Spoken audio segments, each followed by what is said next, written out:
Hello, and welcome to Enlightened Empaths, your community for the spiritually awakened, where we discuss, explore, and connect with fellow empaths, healers, intuitives, and seekers.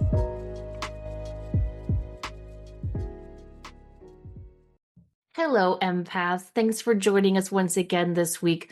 Boy, do we have a special treat for you. Joining us on the show today is the wise, poetic, soul-stirring author, Mark Nepo. In his 30s, Mark was diagnosed with a rare form of lymphoma, a struggle, which helped form his philosophy of experiencing life fully while staying in relationship to an unknowable future. Mark devotes his writing and teaching to the journey of inner transformation. And this journey led him to write the Book of Awakening, which is now celebrating its 20th anniversary. In addition to writing more than 24 books, he's also earned achievement awards from Age Nation and Om Times and was named as one of the 100 most spiritually influential living people. He's appeared on Oprah's show several times and is one of her Super Soul 100 members. And that is just the tip of the iceberg in terms of his beautiful accomplishments. His latest book is called The Fifth Season, Creativity in the Second Half of Life. Welcome to the show, Mark. We're so happy and honored to have you here. Oh, thank you. It's great to be with you. So let's just talk, before we dive into your new book, I would love for listeners who may be super young listeners who aren't really familiar with your backstory to hear an overview of how you took this terrible, terrible diagnosis of cancer and turned it into such a beautiful moment of awakening that you then shared with the world. Can you just give us an overview of that? Sure, sure. Well, this is I'm in my 70s now. I'm 74, I met someone my age when I was younger. I thought they were ancient. It doesn't seem so old now. But in my 30s, my early 30s, I did enter a phase where I had a rare form of lymphoma. I'd never been really ill or had anything serious happen to me. So I was just turned inside out and upside down, and I was terrified and didn't know what to do or how to be with that. Two things happened, and it involved a tumor in my skull and a tumor in a rib in my back. And the tumor in my skull vanished after months, and that was a miracle. And the tumor in my back had to be removed surgically, and that was also part of the miracle. So the first thing I learned was that miracle is a process, not an event. And and in that, I was raised Jewish. I have a great tie to the Jewish heritage. But through that journey of almost dying and still being here, I was open to everything and everyone. And I was blessed to have people of all paths, formal and informal, offer me some kind of help. So waking up on the other side, and this is 40 years later, almost, I wasn't and am still not sure of what worked and what didn't. And I feel like I was challenged to believe in everything. And that really has guided my life's work. That, I'm a student of all paths. I believe in the common center of all paths and the unique gifts each offer. And the other thing that really happened there, and then I'll get how that all informed the Book of Awakening, is that whole journey, not through any wisdom on my part, but I dropped from my head into my heart. And ever since then, my mind has served my heart and not the other way around. So being thrust out into life again, still here, um, I realized, I have a lot of people in my life that are either in recovery or are adult children of alcoholics, or so all of a sudden, I noticed around me there were all these day books that were really used. I mean, they were in back pockets, in cars, in bathrooms, all beat up, pages turned over. And I realized, like, I thought, well, this is a modern form, and if I could put small doses of what matter in that form, it might be a way to give back. And that's how I started the Book of Awakening, which took about 3 years to really retrieve and put all together and create all the meditations. And of course, like anything, like a child, it has a life of its own. And it's just, been incredible. It really had a life of its own for about 10 years before Oprah found it and kindly supported it. And then it went everywhere. Oh, that's such a beautiful story. You don't take credit for your spiritual awakening, but if I recall correctly, when you were going through the second bout with cancer after the first miraculous one, and you were getting physically ill and, dealing with the chemo, and your wife said to you, "Where is God?" And you said, "He is here," or "God is here." Hmm. I think your openness is the key to not only your healing journey, but your ability to share all of that light and wisdom with us. I know for me personally, I've been through my own cancer diagnosis. Oh, I was not like, "Oh, God is right here in my breast with this tumor in it." I was angry. I was pissed. yeah. And seeing the way you dealt with that journey with such grace, I just think you should take some credit for that, if I may be Oh, so well, bold. thank you. You know, D.H. Lawrence has a line in one of his poems that says, "Not I, but the wind that blows through me." And I think that, this opens up that, and thank you for that. I think that the things that we're worn open to, and if we can somehow face them, um, then we become an open conduit for spirit. And so in that moment, that horrible moment when, my first chemo treatment was botched and I was in a Holiday Inn and things were really difficult. And my former wife did say, "Where is God?" with anger. And I don't know where it came from in me, but I did say, "Here, right here." And I think, what came to me in that moment, I've spent many years trying to understand and unpack. But I learned in that moment, and I think we're warned to openness if we don't fight it. And we're not exempt from the human feelings, the anger, the frustration, this fear, you know, wisdom isn't a shortcut, it's a support. So we don't jump over these things. They're part of the journey. And, I think that I have learned that the creative process and the introspective process are the same, and it is one of openness. I just happen to write it down. You don't have to. The poet is in each of our hearts. I think poetry is really the unexpected utterance of the soul. That's so, so beautiful and so poignant now as much as it was when you first wrote the book. And I think in some respects, even more so now, because we're at such a tipping point with people desperately trying to come together in unity and finding it in themselves. And, when it really struck me when you said, moving from your head into your heart. And we can talk about mindfulness, we can talk about sharing love, we can talk about that. But the actual process of doing that is a completely different animal, is to live your life from that place of heart, uh, which I think is what you've put into your work all these years, which is a gift to all of us, but also has, in personal opinion, I think it's enriched your ride on the planet too. Oh, absolutely. Absolutely. There's no question that, I'm still learning as we go, and all of us are, and we're just comparing notes on what it is to be alive.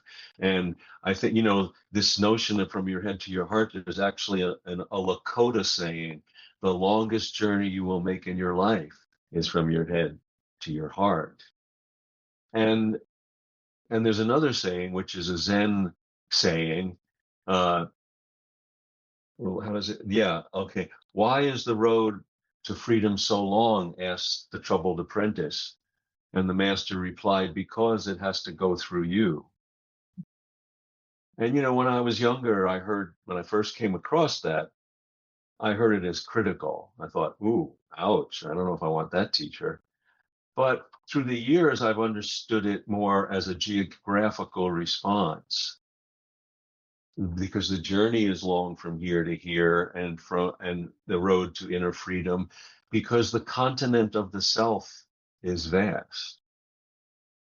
And each of us has to journey through it with authenticity and openness and kindness and accepting the human journey, and not displacing it on others. And so, I think one of the things, and first let me say about, all the things we're going through in our age. Um, I've learned from all that I've researched and looked into and explored through the years, especially my book on community, More Together Than Alone, that every generation has had its version of what we're going through, which doesn't minimize the suffering or the cruelty. Um, and it's our turn. Will we, in fact, choose love over fear? And I think that one of the things that is so kind of a perfect storm of our modern age is the fact that through the division, through social media, through technology, through the pandemic, we have so many of us have lost our direct connection to life. And all the traditions, in their own ways, offer practices to restore and maintain our direct connection to life. Because when you are directly connected to this mystery, you have reverence for life. And if you have reverence for life, you can do no harm. So it sounds simple, and yet I think we're all challenged. How do we restore that direct connection with life? There are facts. If you put your hand in water, you know it's wet. That's a fact. Each of us knows what heartache is. Each of us knows what joy is. Now we can have deep conversations about what they mean and what brings these about and how do we get relief from some of the more difficult things. But these are facts.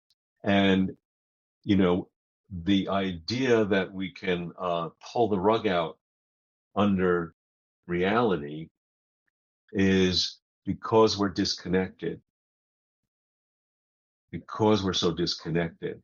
And again, every generation has had their own form of disconnection. And it's our turn, all the traditions, but just think of the famous time when Jesus spoke to the merchant, and the merchant said, yeah, hey, I'd like to come along, but I got to take care of a few things. And Jesus said, well, no, now. Well, no, I don't know if I can do it now. And that's also a great story when we look at the divine voice, the soul voice, the Atman, there's 1,000 names for it in us, and the part in us that's hesitant. We are both in that story, Jesus and the merchant. And we have to have that conversation with ourselves. What is preventing me from being directly connected to life and opening my heart now? Yeah, and I think sometimes it does take those tragic, difficult times to get us into that openness. I don't think it has to. I don't think it has to be a cancer diagnosis or a painful divorce or what have you. But I think for many of us, especially people who are stubborn like me, we need something like that. And, there's a quote from Rumi I love where he says basically, in order to have an open heart, you have to have a broken heart. And I heard you say once that it's not so much what breaks us open that matters, it's what the brokenness, the openness as a result of the brokenness reveals inside of us. I think I'm butchering your beautiful words, but I know No, that's the no, point. And absolutely. That we are, I mean, there seem to be two major ways that human beings grow. One is by willfully shedding, the work of awareness and awakening of heart, and the other is by being broken open. And um, and if we resist being if we resist willfully shedding, don't worry, we'll be broken open. And I agree that, I mean, I talk about my cancer journey because that was the catalyst for my being broken open. But everyone will get the chance to be dropped into the depth of life. And it doesn't have to be difficulty. It can be wonder, joy, beauty, it can be being loved unconditionally for the first time. But what's important is how we respond to that opening, how we respond to that opening. And, and there are many traditions that speak to this, in the Tibetan tradition, it it's believed that a spiritual warrior, not a military warrior, a spiritual warrior who is one that is committed to a life of transformation. A spiritual warrior always has a crack in their heart because that's how the mysteries get in. And, in the Jewish tradition, in the Old Testament, there's a saying in Deuteronomy that God places his words like honey on the heart. And so there's a little story where a precocious student challenges his rabbi and says, well, wait a minute, if God's omnipresent, and omnipotent, why doesn't he just put the words in our heart, huh? And the rabbi says, "Oh, grasshopper, you'll learn." He said, uh, because if they were just put in your heart, you wouldn't appreciate them. But once life breaks you open, then those words, like honey, soothe the break and reach your center.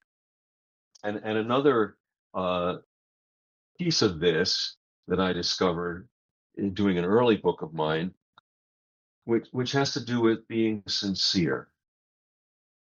Being sincere is more important than being intelligent. And and so I was given to trace the word sincere, which also has to do with cracks. So it turns out that in the Renaissance, when there were so many talented artists, that stone sellers were as frequent as hardware stores today. But of course, there were honest stone sellers and fraudulent stone sellers. And a fraudulent stone seller would take a piece of marble that was cracked, fill in the cracks with wax and polish it and sell it as a perfect stone. So sincere in Latin means without wax. I love that. I never knew that. And so, Without filler, without the yes. And so when, pretty soon teachers of the time used a metaphor to say, well, a sincere person is someone who doesn't hide the cracks, doesn't hide their true humanity, doesn't. And so we start to see uh, the need to be authentic and not hide our flaws. And so now we take one more step to the Japanese tradition. And this is especially in pottery, but there's a Japanese art ethic known as kintsugi. And kintsugi is filling the cracks in pottery with gold. Let's not hide the cracks, let's honor them. Because as we put this all together, that's how the mystery gets in. That's how the spirit gets out. And all of this comes again from being open, not hiding. oh, what a beautiful answer. Thank you. And it ties beautifully with when you said at the beginning that this isn't based on one faith. This isn't based on one set of doctrines. This is based on a collaboration of all of it. So everything that you're saying resonates with every human being, which I'm a big fan of the interconnectedness of all of it. That's like my thing, right? I think if we can focus on how we're alike rather than how we're different, it can be that simple. It really Absolutely, can. yes, absolutely. And I think that I mean each of us has to find what works for us. Just as there are thousands of variety of flowers and plants that are all pollinated every spring, well, I think there are so many traditions because one size doesn't fit all. So it's not about choosing one over another. It's let's have as many as possible because we never know which one's going to touch me or which combination will fill my heart or open my heart or yours. Yeah. And there's no one right path. Everyone has to find their own way. One of the things Denise and I have been talking about a lot on the show with our listeners, as empaths, we're very compassionate, empathic people who want to help and be there and serve others. And yet we keep hearing from listeners who are feeling, one called it soul burnout, Mm. just tired and not knowing exactly what to do because they have this compulsion to help and yet they're getting this spiritual message to rest. And so I'm just wondering if you could talk to us about what does self-compassion look like to you and how can people Yeah. cultivate more of that? So let me share a couple of things as a way before to enter that good question. So one is that I do believe that inner work is inextricably tied to outer service. And there's a quote by the great Hindu sage Ramana Maharshi, who said, to try to save the world without first liberating yourself is like trying to carpet the earth rather than wear sandals. I love it. That's So, perfect. we do have to do our inner work so we can do good well. And so now there is always, as there is with so many things, we have to somehow have a personal practice of knowing when we need boundaries and to rest, and knowing when we need to give more. And that is personal for everybody. So again, even in the story of Jesus, when people know he's a healer, is that where he comes upon the cave of lepers, he's swamped with people, and he puts up his hands and says, "Heal yourselves." I think he said, "Give me a break." That was the original Aramaic. So there are times to do that, but it's a paradox because I know in my own life, while I've had to have boundaries just like everyone else, there have been times in my life when I've been exhausted, and just then someone will call in need, and I respond and give what I can, and somehow I wind up giving more than I thought I had, and discover something else in my heart. So it'd be nice if there was a guideline, oh, this and that, but there isn't. And we have to trust our heart in each situation. Here I need to give a little more, and here, no, I need to rest. And so I think that the tie to the spiritual burnout is to do the one small thing we can in front of us. I teach at the Modern Elder Academy is one of the places I go every year in Mexico. It's a beautiful place. And I was there, I think, two times ago. And um, before the retreat, it was a week-long retreat started. I was there. I'm always early, and I was born premature. Can't help it. So, but I was there early. A few people because the flights were there early, and walking on the beach. And one of the participants came up to me and said, "Oh, I know we're not starting, but can I ask you something?" I said, "Sure." She said, "Well, something just happened, and I don't know what to make of it." First off, what a great question. I don't know what to make of it. That's a question we all need to be asking of ourselves and each other more right now. I don't know what to make of this. What do you think? What do you feel? What can we look at together? So anyway, she said, I was walking on the beach and I came across a rather, decent sized fish that was flopping on the sand. And she was kind of like, can I save it? Can I, not? I don't know. And she got a piece of driftwood and she kind of nudged it back in the sea and felt okay, good about that.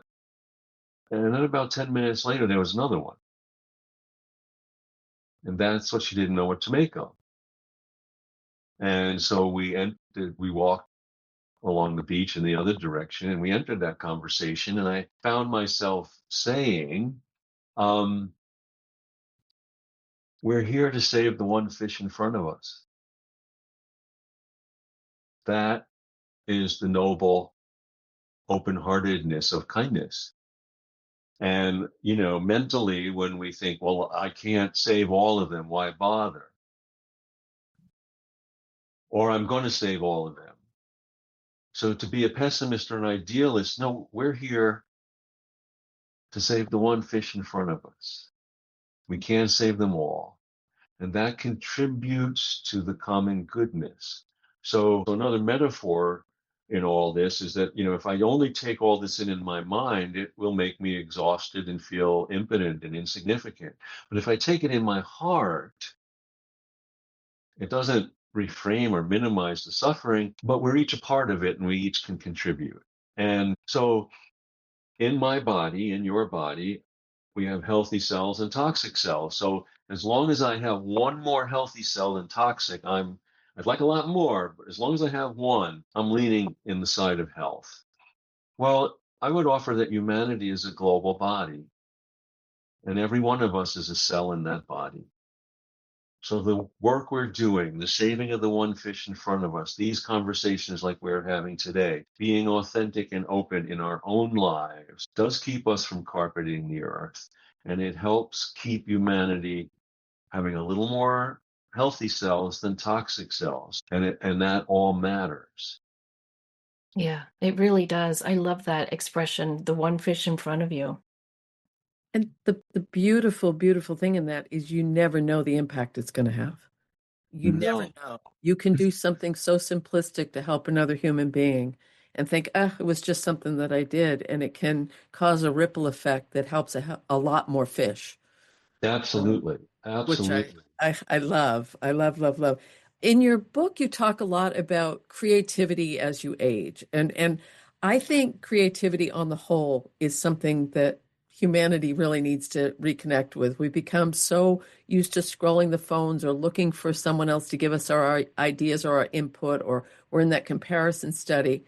And Samantha and I have talked about this a lot over the years. When you can tap into your creativity, you're using that same portion of your brain as intuition and connection with spirit. So why do you feel that's really important with the creativity, especially as people age? Yeah, so I think so. First, let me share that I think that, both through my cancer journey and through aging, as I'm in the continent of aging myself, these are not different states. They are times of life where the spectrum of life choices is made more acute in relief.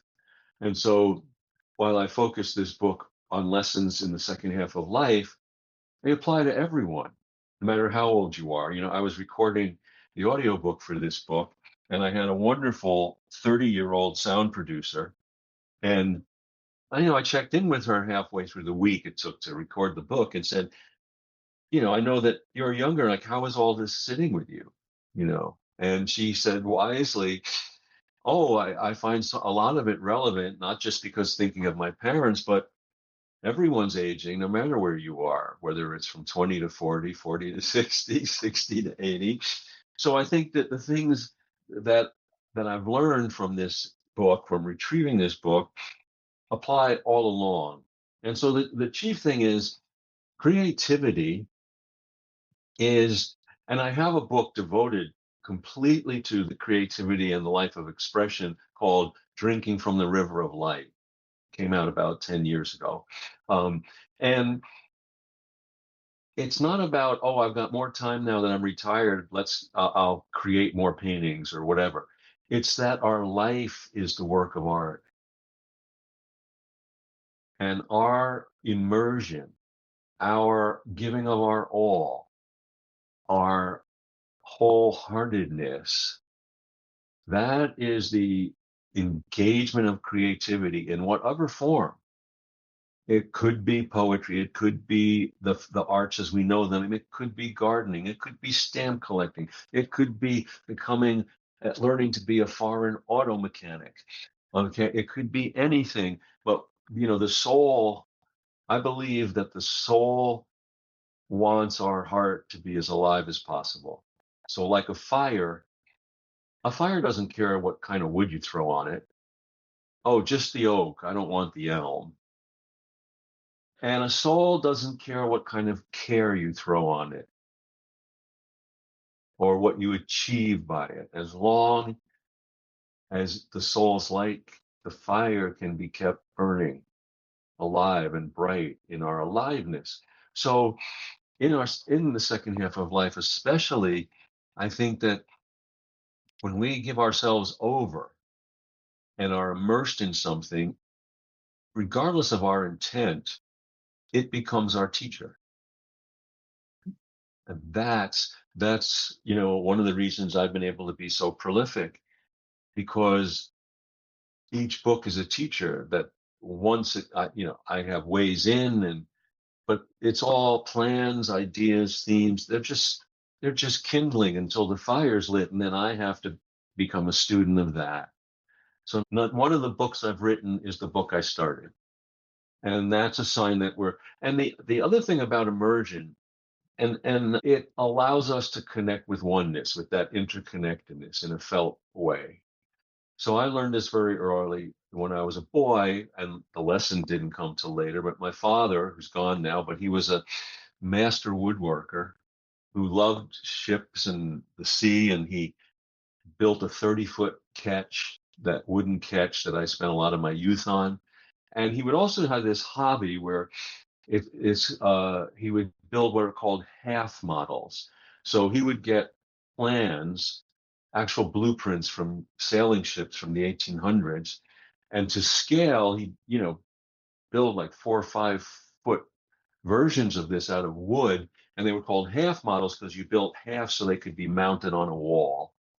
And I remember being, maybe 9, in our little, suburban home on Long Island in New York, outside of New York.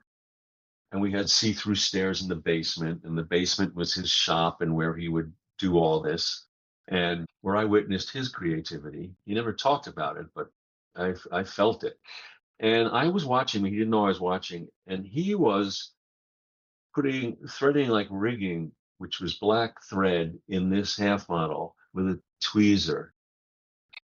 And I don't think I'd ever seen anybody so immersed. And I realized decades later that he taught me about the secret life of detail. Ooh. Yeah, detail of everything is the seam to the oneness, the seams to the universe. And so, through this is why Blake said you could see eternity in a grain of sand, because if we give our whole heart to the one thing in the person we love, in the thing we're picking up on the road, in the forest, in what we're building, in what we're doing, in how we're listening, that will unravel the mystery of the whole. And so I learned from that immersion, wholeheartedness is more important than excellence. If we're immersed, excellence will follow. But if I aim for excellence or perfection, I may not be immersed or open-hearted. I may not feel the oneness. And so when I realized when he was there, so focused, he was in the moment of everyone who ever built a boat. And when I'm listening to you and your heart is broken out of true love, I am in the moment of anyone who ever listened to someone who had a broken heart. And that's the reward for our direct connection to life. That's one of the rewards for being devoted to our life as a piece of art. John Ruskin, who was a watercolorist and critic in the 1700s in England, and he beautifully said, a person's toil. Let me see, how did it go? Oh, what a person's toil, the reward for a person's toil is not what they get for it, but what they become by it. I like that. I need to write that down. That's The reward for a person's toil is not what they get for it, but what they become by it. See, that's great. And that's one of the gifts, I think, of creativity towards the end of our life or the last chapter or whatever you want to call it, is that we don't care so much about perfectionism. That's something I've seen as I've gotten older is, I mean, yes, I care what people think, but not like I did in my 20s and 30s, or especially when I was a teenager. And there's such a release and a relief in that I think can come out beautifully in creativity. I've heard of the last chapter, the third act of your life. I haven't heard of the fifth season until your book came out. So could you tell us about that? Sure. And what's also interesting in terms of the life of creativity and the mystery of it is I came across that phrase probably 20 years ago, and it stayed with me. I actually wrote it down in a Word document all by itself so I wouldn't lose it. Years before I knew I came upon this book, that when I came upon the book, I knew that was the title for it. So the fifth season is out of Chinese lore. And the fifth season is considered late August, September, with the light is golden and bare and just has that extra glow. And sages started to talk about it as the fifth season of life. The fifth season of life is the integrative season, when we start to put things together, when things that happen to us over a lifetime, we go, oh, they actually, wow, this actually forms a necklace or a constellation. Like, oh, I thought they were separate events, and now, oh my God, look, and how we start to put down what's unnecessary, how we start to really be all of who we are in a moment, when we start to see life without the glare, you know. And so that's the fifth season, a season of integration. And uh, they call, which I love this, and the last chapter of the book I call this, is they call this transforming time the heavenly pivot, the heavenly pivot. So, yeah, so I think that and I do think too that, um, of course, there are so many uh, outward limitations and things that we go through as we age, as our bodies age. And we are over a lifetime expanding and deepening. And I think one of the challenges, because I think as we age, we are asked to learn new skills.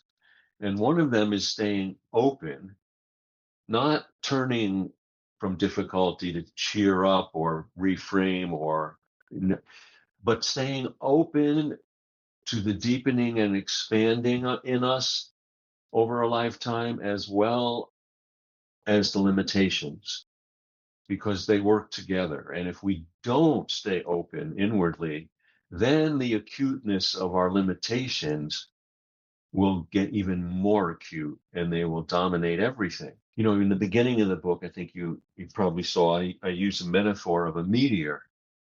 And the media, and like with all my work, these things, they're not things, oh, I know, let me share these. By being authentic and open, I'm rewarded with an insight or a story or a metaphor. And then they become my teachers, and I have to stay in conversation with them. So this metaphor came to me, which has been very helpful to me. And I opened the book with it. Meteors, very few meteors make it to Earth because they burn up in the atmosphere. And so as they enter the atmosphere, they start to flake off. And with each flaking off, they get brighter until there's nothing left but light. And this is a metaphor, a teaching for the journey of a spirit in a body and time on earth over a lifetime. We get brighter and brighter as our physical being flakes off. Now, no one likes the flaking off. A year ago, I had major back surgery, and I'm pain-free and doing well. I'm so grateful. Well, that was a flaking off. And, if someone told me that metaphor when I was in the middle of it, I would say, thanks a lot, but I did get brighter for it. No, I couldn't agree more. I just want to thank you greatly for the cards. Okay, the Book of Oh, Awakening card deck. I have a lot of card decks. I've done this for years. These are, I journal. I just wanted to share this with you, and it really excited me. I journal every morning, and so I've been pulling one of your cards after I oh, journal. It is astounding how close the card is matching what's coming through from Spirit in the journaling. And it's confirmation, it's validation. But the other thing, and this sounds, it's a compliment. I hope it comes out that way. They're really nice quality. It's a nice oh, stock. It's a usable box. There's nothing flimsy. But I didn't realize it. And then one morning I was writing and I flipped it open, and on the inside of the cover it says, "If not now, when?"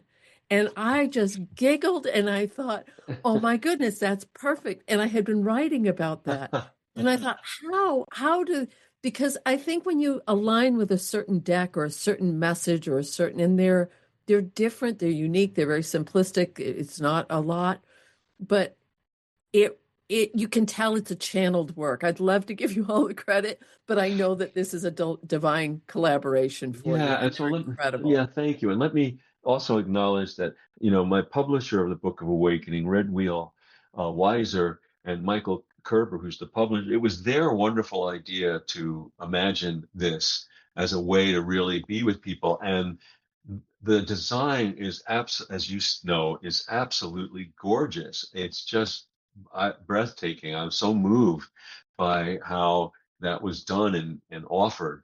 And I think that, this is, um, and as you're sharing, and I've had so many people through the years talk about the Book of Awakening and other of my work, that, oh, it feels like you're writing just for me and it hit me at the perfect time. And yes, you know, I'm grateful for that, but that's more of an affirmation and a confirmation that when we are authentic, we touch into a common center. And more than how I put the words on a page, it's that if I'm touching in there, then of course it will touch you there. And that just affirms what we've been talking about, that we are all connected.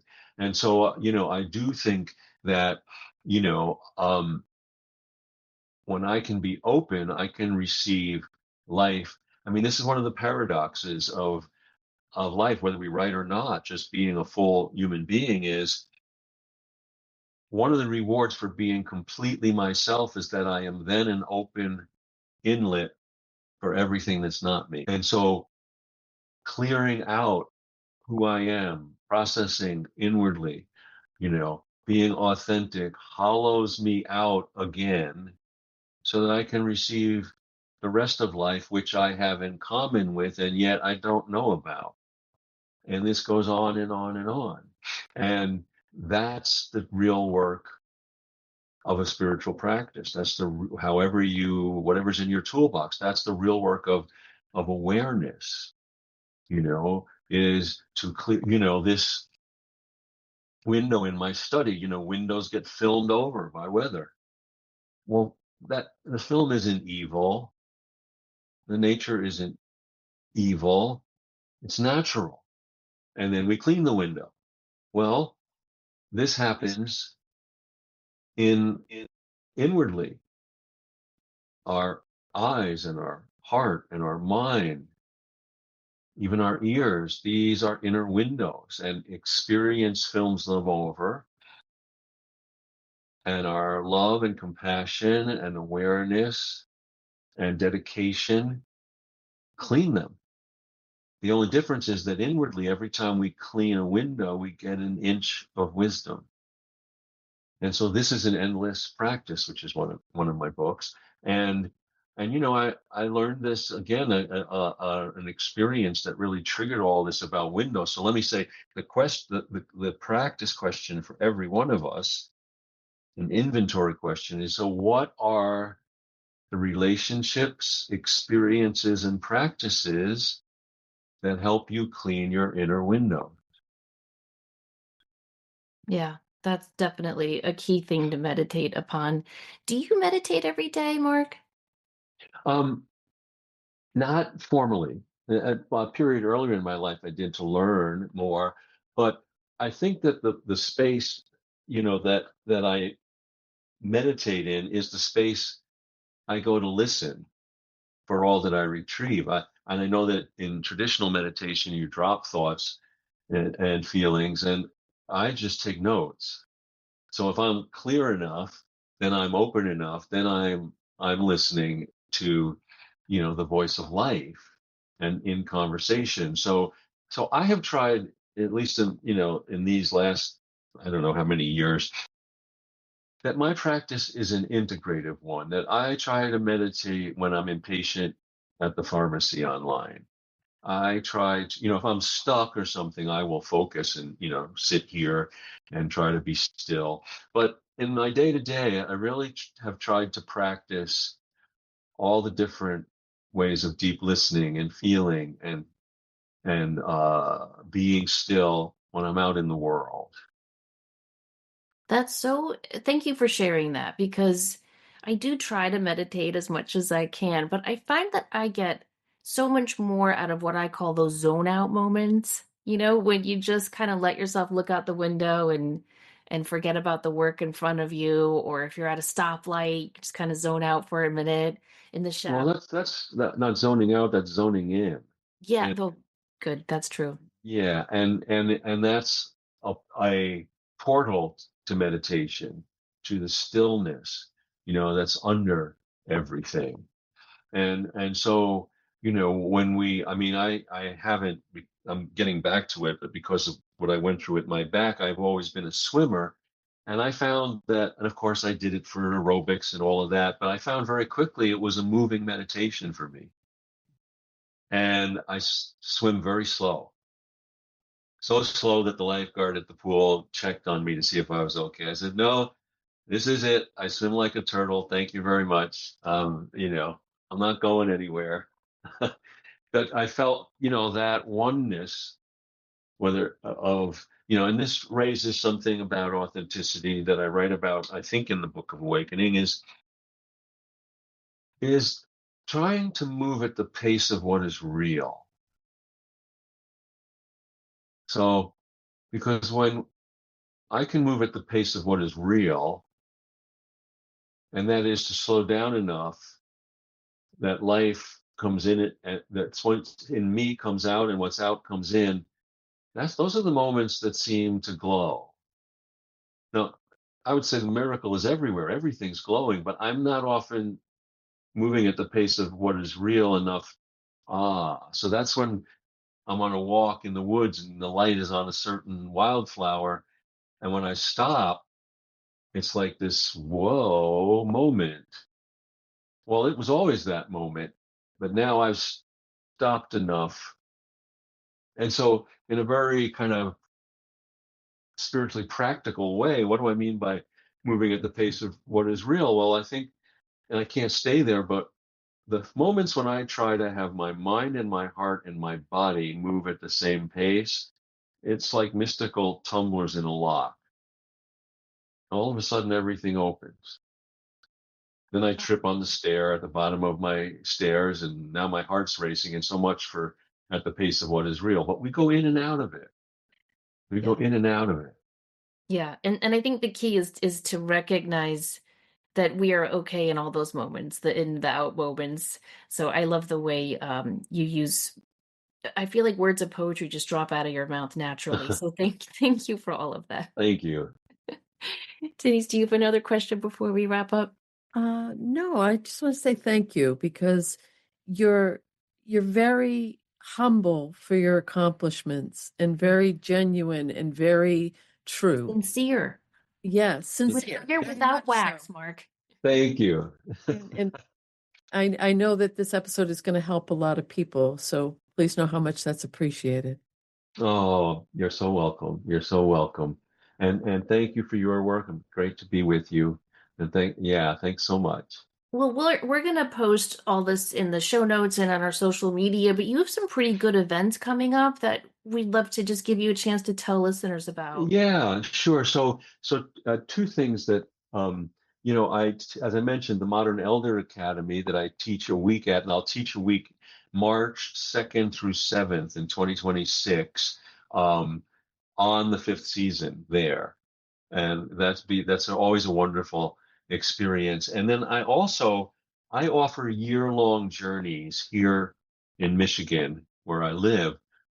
And what I mean by that is a small group, 16, a circle of 16, come together for 4 weekends a year. So we go through a year together. And right now, the registration's open for next year. There's two different groups, but one is just filled, but there's one that has 8 spaces left. Perfect. So for anyone in the Michigan area, they can No, look into people come from all over. all over the world. Oh, because it's just 4 weekends a year. So you Yeah, don't. so like someone comes to the Modern Elder Academy. So I've got people in groups from Hawaii, from Maine, from Florida. So yeah, it's just people, we come together there close by here for me, 4 times rather than meeting at a retreat center for one weekend. Oh, I love that. Or on Zoom every time. That's Yeah, talk about yeah. finding community. Wow, that's beautiful. Well, thank you so, so much. Your work has touched our lives for 2 decades, and it's just Oh, really a humble honor to get to meet you in person. And we just can't wait to share more of your work with everyone. no, thank you both so much, and all the best with your work. And thanks again for having me. Thank you. And thank you, everyone, for listening. Please remember, as always, to show up, do great work, and share your light. Take care. All right, you guys take care.